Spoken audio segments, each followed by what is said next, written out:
Good day everyone. This is the Group 5 with the topic of global migration.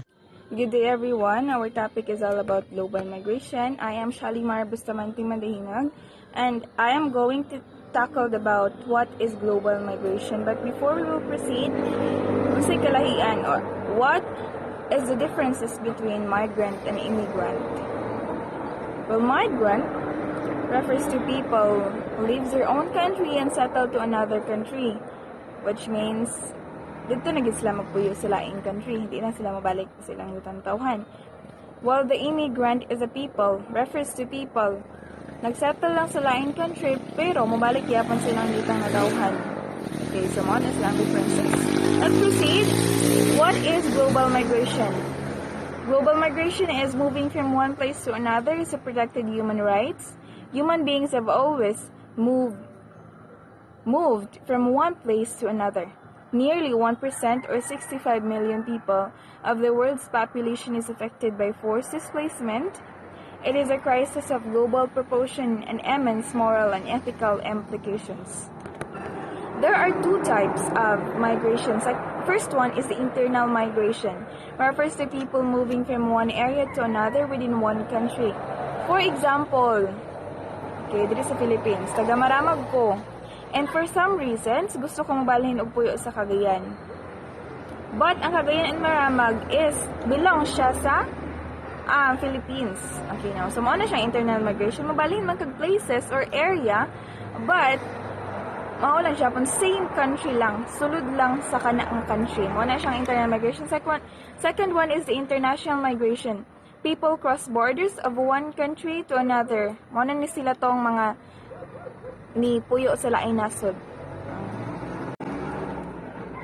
Then later broken down into 5 groups. First is the immigrant, those who move permanently to another country. Mao ni siya kung ingon ka ganina katong ni biya sa ilang yutang na tawhan and then permanently na dayon sila didto ni puyo sa lain country. The second refers to workers who stayed in another country for a fixed period, at least 6 months in a year. A third is the illegal migrant. Fourth are the migrant whose families have petitioned them to move to the destination country. Okay, familiar ta sa mga kanang petition ba katong petition dito sa lain gawas. Ano siyang ika-4. Fifth is the refugees, also known as the asylum seeker, those unable or unwilling to return because of a well-founded fear of persecution on account of race, religion, nationality, membership in a particular social group, or political opinion. Refugees, mo ni sila to, mga, kuan ba ka ng, di sila ganahan sa pamamalakad sa ilahang own country. A demographic estimate that 247 million people are currently living outside the countries of their birth. 90% of them moved from economic reasons. Remaining 10% were refugees and asylum seekers. There are top 3 regions of origin. Latin America, 18% of global total. Eastern Europe and Central Asia, 16% of global total. Middle East and South Africa, 14% of global total. Government is promoting migrant work as part of the state policy because of the remittances impact on GDP. Remittances can reduce the depth and severity of poverty in developing countries, and they're associated with increased household spending on health, education, and small businesses. They are equally concerned with generating jobs for an underutilized workforce and in getting the maximum possible inflow of worker remittances. Remittances can improve the well-being of family members left behind and boost the economies of receiving countries.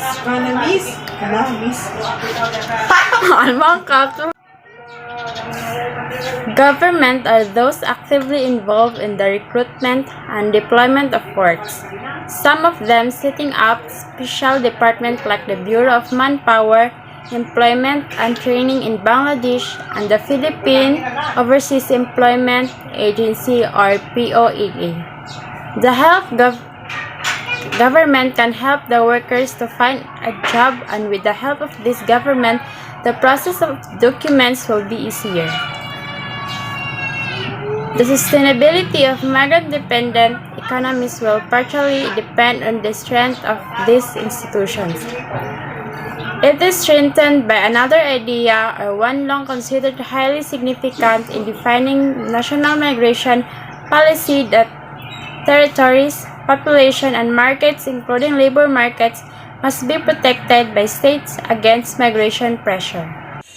Effects of global migration on economic well-being of states.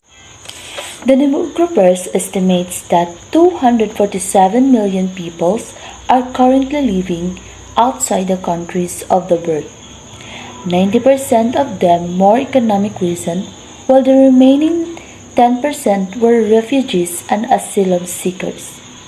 The top three regions of origin of Latin America is 18% of 12 global in total, followed by the Eastern Europe and Central Asia, 16%, and Middle East is North America, 14%. On a per-country basis, India, Mexico, and China are leading, with the Philippines together with Afghanistan only ranking 6th in the world. The top country destination of these migrants are mainly in the West and Middle East, with the United States topping the list. 50% of global migrants have moved from the developed countries to the developed zones of the world and contribute anywhere from 40 to 80% of labor force. Their growth has outstripped the population growth in the developed countries, 3% versus only 0.6% such as that today. According to think tank McKinsey Global Institute, first-generation immigrants constitute 13% of the population in Eastern Europe, 15% in North America, and 48% in the GCC countries. The majority of migrants remain in the cities. The percentage of the migrants in the cities are 92 and 99% the United States, 95% in the United Kingdom, and 99% in the Australia. Once settled, they contribute enormously to raising the productivity of their host countries. This process have often referred as the brain drain according again to McKinsey Global Institute. Countries in sub-Saharan Africa and Asia have lost one-third of their college graduates. 60% of those who moved to OECD destination were college graduates, compared to just 9% of the overall population in the country. 52% of the Filipinos who live forward in the developed world have tertiary education, which is more than double the 23% of the overall Filipino population. Furthermore, the loss of professionals in certain key roles, such as doctors, have been detrimental to the migrants' home countries. In the 2006, some 15% of locally trained doctors from 21 sub-Saharan African countries had immigrated to the United States or Canada. The losses were particularly steep in Liberia, with 43% of doctors left, Ghana 30%, and Uganda 20%. We can also see the pros and cons key findings of the effects of migration. Pros: the income maximizing level of brain drain is usually positive in developed countries, meaning that some immigration of more skilled is beneficial. A brain drain stimulates education, induces remittances flows, and reduces international transaction costs, and generates benefits in source countries from both returnees and diaspora abroad. Appropriate policy adjustment which depends on the characteristic and policy objectives of source countries can help to maximize the gains or minimize the cost of brain drain. The effect brain drain exceeds the income maximizing level in the vast majority of developing countries, especially in sub-Saharan Africa, Central Asia, and small countries. A brain drain may cause physical losses. Above a certain level, brain drain reduces the stock of human capital and induces occupational distortion. Therefore, the impact of brain drain on a source country's welfare and development can be beneficial or harmful. The evidence suggests that there are many more losers than winners among developed countries. Whether a country gains losses depends on country-specific factors such as the level of composition migration, the country's level of development, and such characteristics as population size, language, and geographic location. Policymakers should gauge the costs and benefits of brain drain in order to design appropriate policy responses. Governments are aware of these long-term handicaps but have no choice but to continue promoting migrants' work as part of state policy because of the remittances' impact on GDP. They are equally concerned with generating jobs for an underutilized workforce and getting the maximum possible inflow of worker remittances. Governments are thus actively involved in the recruitment and deployment of work, some of them sitting up special departments like the Bureau of Manpower, Employment and Training in Bangladesh, the Office of Protector of Immigrants within the India Labor Ministry, and Philippine Overseas Employment Agency or POEA. The sustainability of migrants' economies will partially depend on the strength of this institution. How migrant prompts xenophobia and racism in receiving country. But first, what is migrant? Migrant is a person who moves from one place to another, especially in order to find work or better living condition. Prompt: assess or encourage to say something. Xenophobia: dislike of or prejudice against people from the other countries.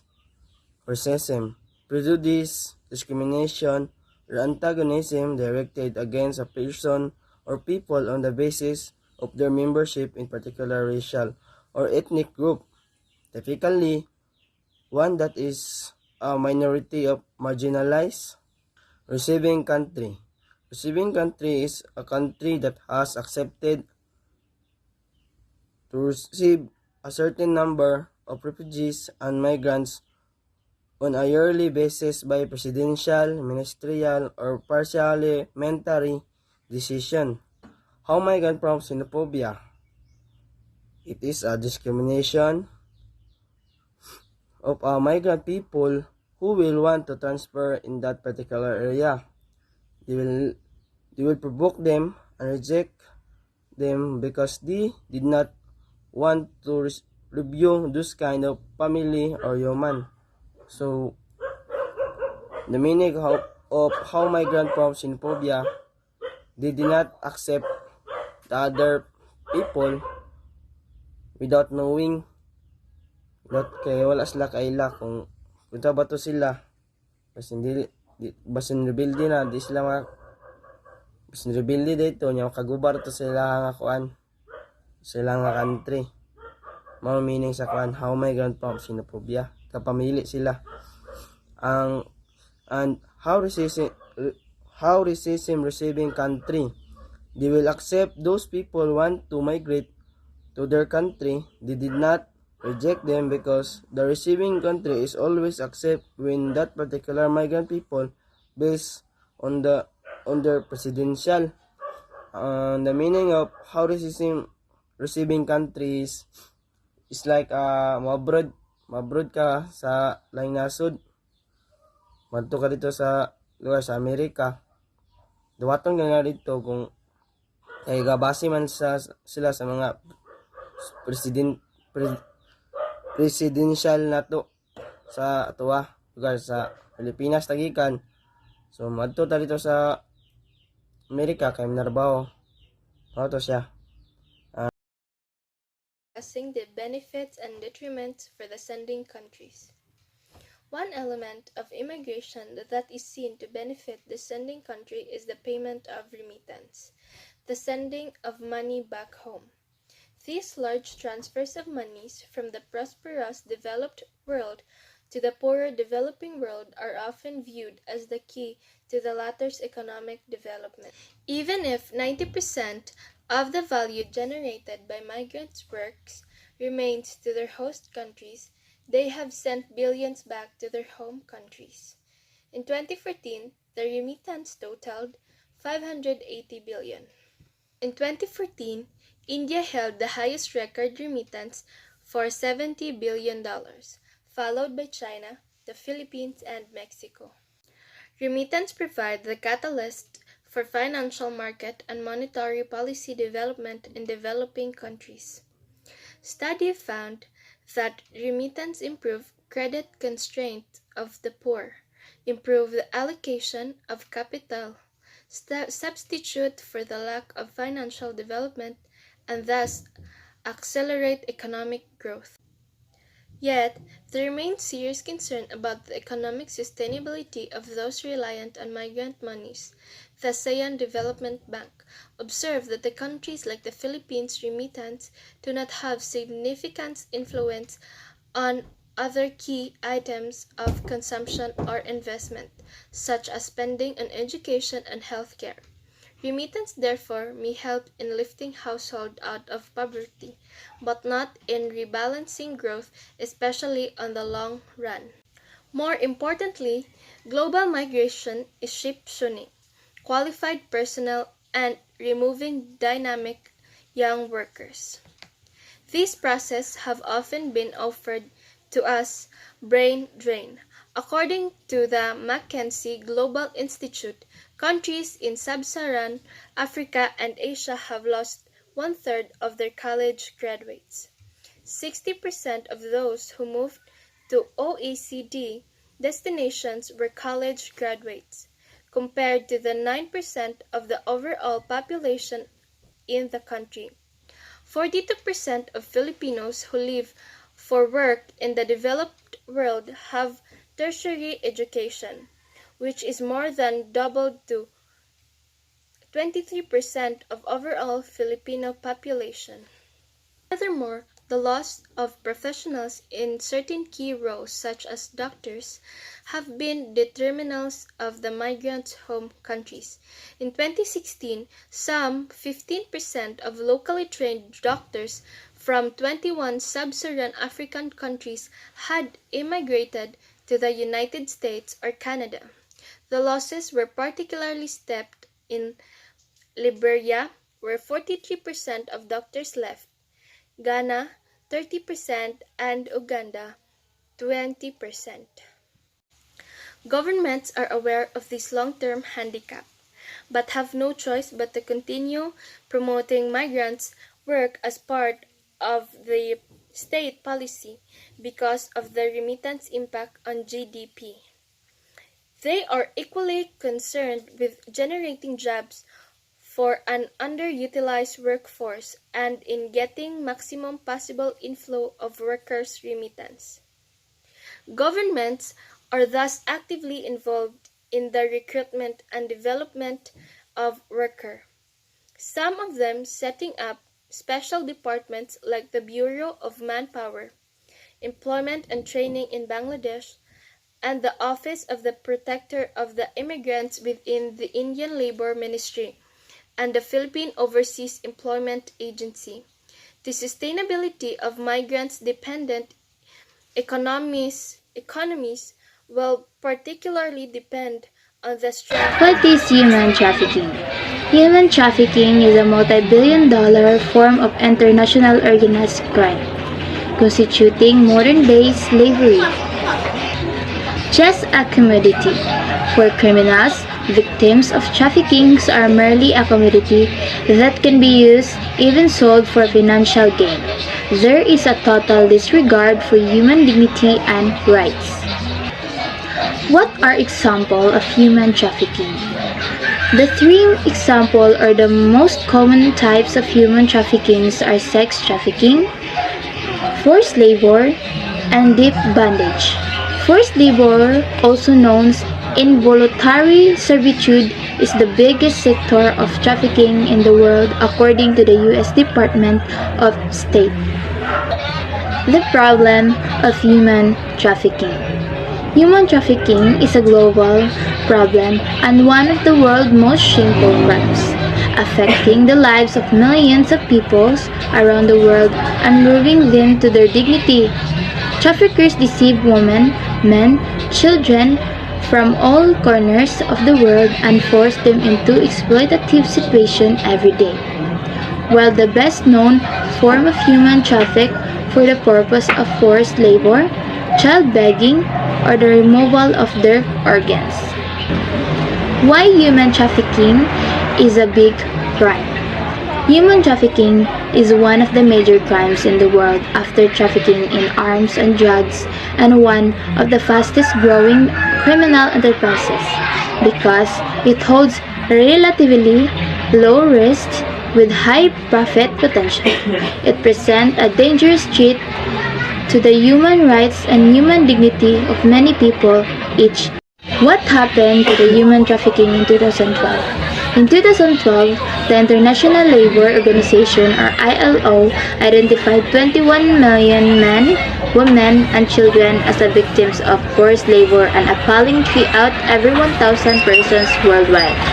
90% of the victims, 18.7 million, are exploited by private enterprises and entrepreneurs.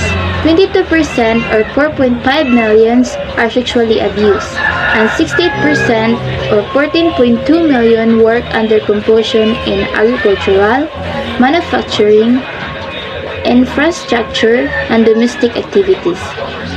Human trafficking has been very profitable earning syndicate, smugglers, and corrupt state official profits of high as $150 billion a year in 2014. Governments, the private sectors, and civil society groups have worked together to combat human trafficking, yet the result remains uneven.